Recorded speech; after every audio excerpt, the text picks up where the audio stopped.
This, I didn't want to make this video, but I feel like my stories, my methods, and my mindset could help you guys get off your depression medication. I started using Lexapro when I was in the military, and I had just lost my grandmother during COVID. And I was married at the time, welcomed my first child, and I finally, seek the help that I needed at therapy, and they prescribed me Lexapro. After a trial run of maybe 2 years, I couldn't do it no more. I had to get off the Lexapro. I felt nauseous. I felt sick. I felt more anxious while dealing with the depression. It it was rough. I didn't like the medication, and this was the time period of my life where I felt like nothing else was gonna better me. And reflecting back on how could I be better with not taking the medication, had to rewire my mindset. My therapist, my counselor that I was seeing at the time, I felt like he understood me, and that's when my life started to change.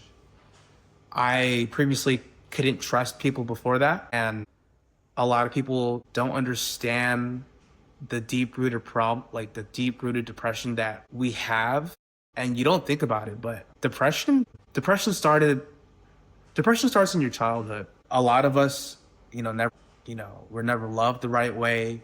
We didn't get the love that we wanted. Some of us couldn't express our feelings in many households.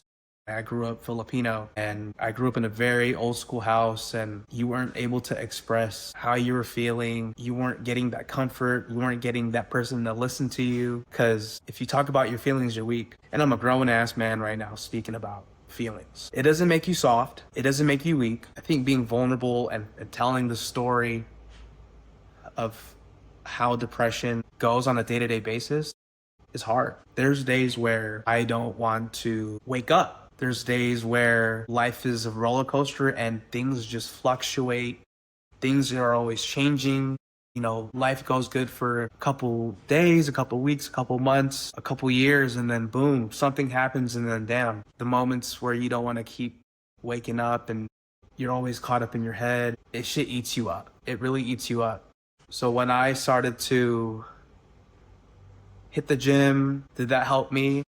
Not really. Was it friends and family that cared to hear me out and understand about what's going on? They really didn't care. So it really sucks to say, but I've dealt with this on my own, and I'm proud of how far I've overcome without taking medication. And if you're struggling with depression, I feel like you have to live in the moment. Stop worrying about what you can't control and control where you are now into this mindset.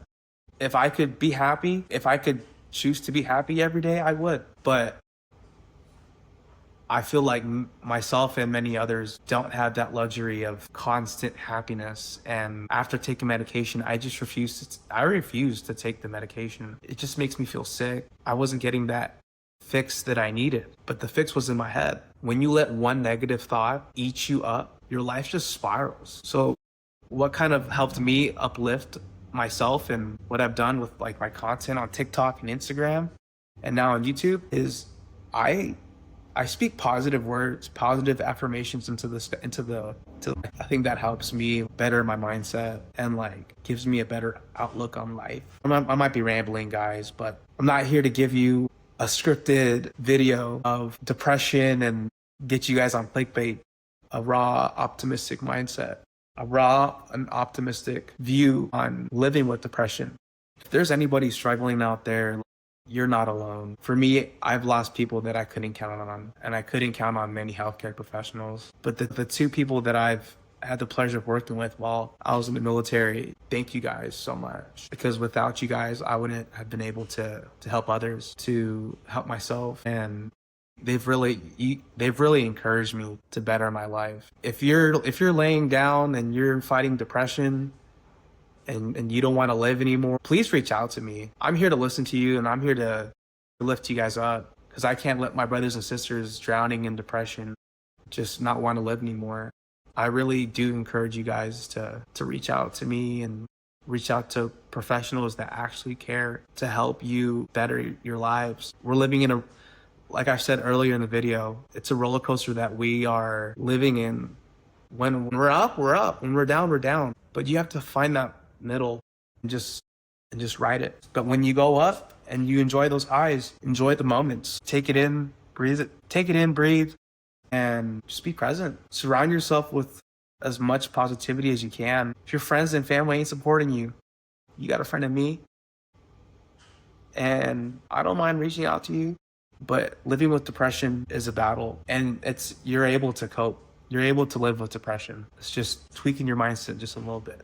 Get off the meds. It's not good for you. That's my personal story, and I'll make more videos on this content. If you guys like this stuff, comment down below, subscribe, and follow my journey. I also talk about my anxiety, my PTSD, and I'm just a veteran of 10 years with a lot of insight, a lot of coaching, a lot of mentoring, and showing up for others when others couldn't. And that's the leader that I was and I choose to be now. So thanks for tuning in, and I'll keep you guys updated.